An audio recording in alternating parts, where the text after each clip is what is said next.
Hare Krishna. Today we'll be discussing chapter 14 of Srimad Bhagavad-Gita As It Is, the three modes of material nature, of text 1 translation.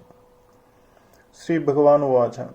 The blessed Lord said, "Again I shall declare to you the supreme wisdom, the best of all knowledge, knowing which all the sages have attained to a supreme perfection." From the 7th chapter to end of the 12th chapter, Sri Krishna in detail reveals the absolute truth, the Supreme Personality of Godhead. Now the Lord Himself is further enlightening Arjuna. If one understands this chapter through the process of philosophical speculation, he will come to an understanding of a devotional service. In the 13th chapter, it was clearly explained that by humbly developing a knowledge, one may possibly be freed from material entanglement. It has also been explained that it is due to the association with the modes of nature that the living entity is entangled in the material world. Now in this chapter, the Supreme Personality explains what those modes of nature are, how they act, how they bind, and how they give liberation. The knowledge explained in this chapter is proclaimed by Supreme Lord to be the superior to the knowledge given so far in other chapters. By understanding this knowledge, various great sages attain perfection and transferred to the spiritual world. The Lord now explains the same knowledge in a better way. This knowledge is far, far superior to all other processes of knowledge thus far explained. And knowing this many attain perfection. Thus it is expected that one who understands this 14th chapter will attain perfection. Text 2 translation. By becoming fixed in this knowledge, one can attain to the transcendental nature, which is like my own nature. This established, one is not born at the time of creation, nor disturbed at the time of dissolution. After acquiring perfect transcendental knowledge, one acquires a qualitative equality with the Supreme Personality of Godhead, becoming free from the repetition of birth and death. One does not, however, lose his identity and an individual soul. It is understood from Vedic literature that the liberated souls who have reached the transcendental planet of the spiritual sky always look to the lotus feet of the Supreme Lord, being engaged in His transcendental loving service. So even after liberation, the devotee do not lose their individual identities. Generally in the material world, whatever knowledge we get is contaminated by the three modes of material nature, but knowledge which is not contaminated by three modes of nature is called transcendental knowledge. As soon as one is situated in that transcendental knowledge, he is on the same platform as that of the Supreme Person. Those who have no knowledge of the spiritual sky hold that after being freed from the material activities of the material form, the spiritual identity becomes formless, without any variegatedness. However, just as there is a material variegatedness in this world, so in the spiritual world, there is also variegatedness. Those in ignorance of this think that spiritual existence is opposed by to a material variety. But actually in the spiritual sky, one attains spiritual form. There are spiritual activities, and the spiritual situation is called devotional life. That atmosphere is said to be uncontaminated, and there one is equal in quality with the Supreme Lord. To obtain such knowledge, one must develop all the spiritual qualities. One who thus develops the spiritual qualities is not affected either by the creation or the destruction of the material world. Text 3 translation. The total material substance, called Brahman, is the source of birth, and it is that Brahman that I impregnate, making possible the births of all living beings, O son of Bharata. This is also explanation of the world. Everything that takes place is due to the combination of Kshetra and Kshetrajna, the body and the spirit soul. This combination of material nature and the living entity is made possible by the Supreme God Himself. The Mahatattva is this total cause of total cosmic manifestation, and because in the total substance of the material cause there are three modes of nature. It is sometimes called Brahman. The Supreme Personality impregnates that total substance, and thus the innumerable universes becomes possible. This total material substance, the Mahatattva, is described as Brahman in the Vedic literature. Tasmad etad Brahmanam Rupam Anam Chijjayati. Into that Brahman, the seeds of the living entities are impregnated by the Supreme Person. The 24 elements, beginning from earth, water, fire, and air, are all material energy, called Mahabrahman, or the Great Brahman. The material nature, as is explained in the 7th chapter. Beyond this, there is another superior nature, the living entity in material nature. The superior nature is mixed by the will of the Supreme Personality of Godhead, and thereafter all living entities are born of this material nature. The scorpion lays its eggs in piles of rice, and sometimes it is said that the scorpion is born out of rice, but the rice is not the cause of the scorpion. Actually, the eggs were laid by the mother. Similarly, material nature is not the cause of the birth of the living entities. The seeds is given by the Supreme Personality of Godhead, and then only seem to come out as the products of material nature. Thus, every living entity, according to his past activities, has a different body created by this material nature, and the entity can enjoy or suffer according to his past deeds. The Lord is the cause of all manifestations of living entities in this material world. Text 4 translation. It should be understood that all species of life, O son of Kunti, are made possible by birth in this material nature, and that I am the seed-giving Father. In this verse, it is clearly explained that the Supreme Personality of Godhead, Krishna, is the original Father of all living entities. The living entities are combinations of the material nature and the spiritual nature.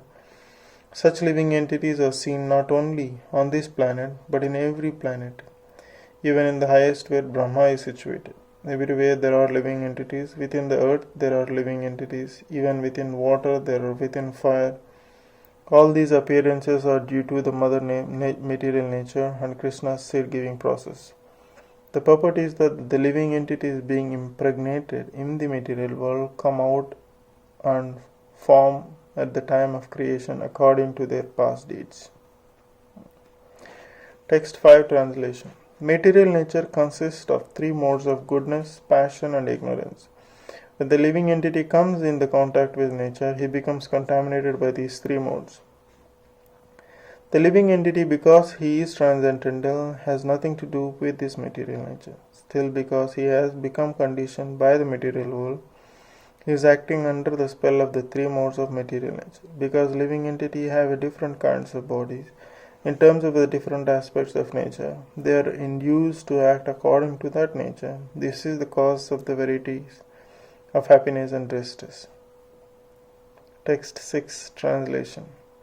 O sinless one, the mode of goodness, being purer than the others, is illuminating, and it frees from all sinful reactions. Those situated in that mode develop knowledge, but they become conditioned by the concept of happiness.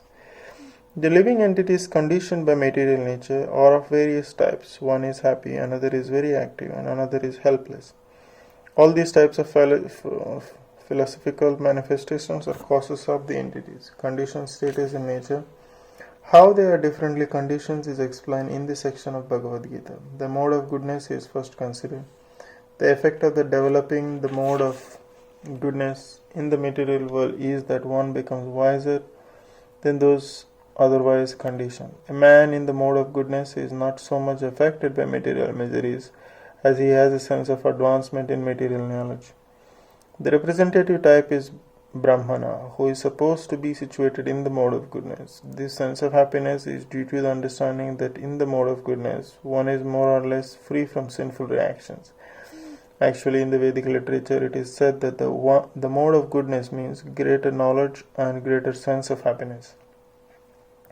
The difficulty here is that when a living entity is situated in the mode of goodness, he becomes conditioned to feel that he is advanced in knowledge and is better than others.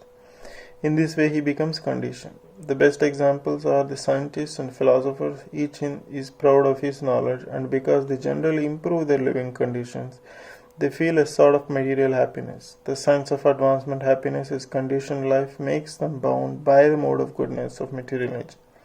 As such, they are attracted to the words working in the mode of goodness, and as long as they have an attraction for working in that way, they had to take some type of body in the mode of nature. Thus, there is no likelihood of liberation or of being transferred to the spiritual world. Repeatedly, one may become a philosopher or a scientist or a poet and repeatedly become entangled in the same disadvantages of birth and death. But due to the illusion of the material energy, one thinks that that sort of life is pleasant. Text 7 Translation. The mode of passion is born of unlimited desires and longings, O son of Kunti, and because of this one is bound to material fruitive activities. The mode of passion is characterized by the attraction between a man and woman. Woman has attraction for man and man has attraction for woman.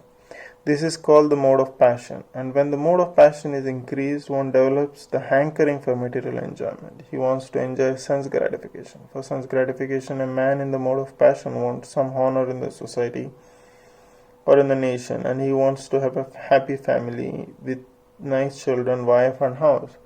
These are the products of the mode of passion. As long as one is hankering after these things, he has to work very hard. Therefore, it is clearly stated here that he becomes associated with the fruits of his activities and thus becomes bound by such activities.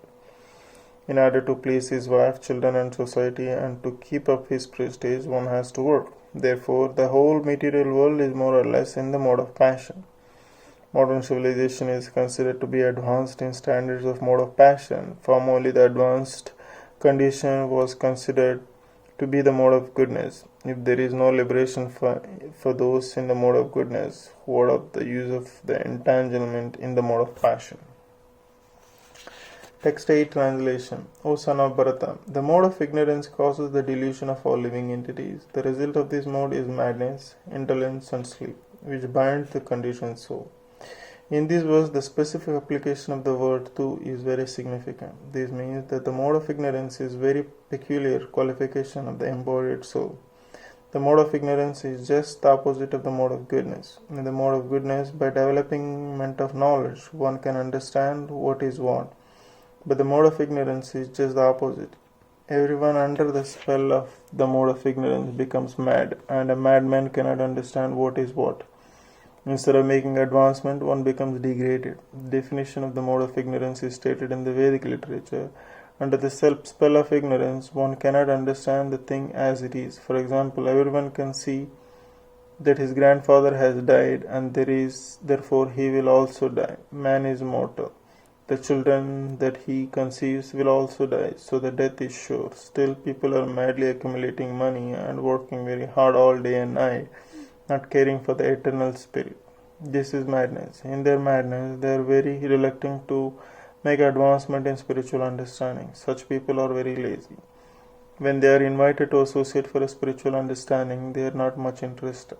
They are not even active like the man who is controlled by the mode of passion. There is another symptom of this one embedded in the mode of ignorance is that he sleeps more than is required. 6 hours of sleep is sufficient, but a man in the mode of ignorance sleeps at least 10 to 12 hours a day.